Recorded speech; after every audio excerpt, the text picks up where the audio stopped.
κύριοι.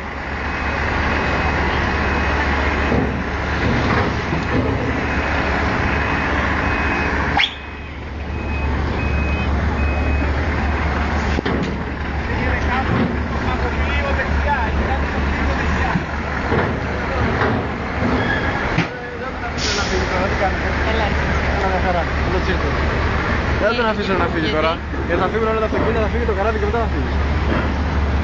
Έτσι είπε τη Λιμνάρη.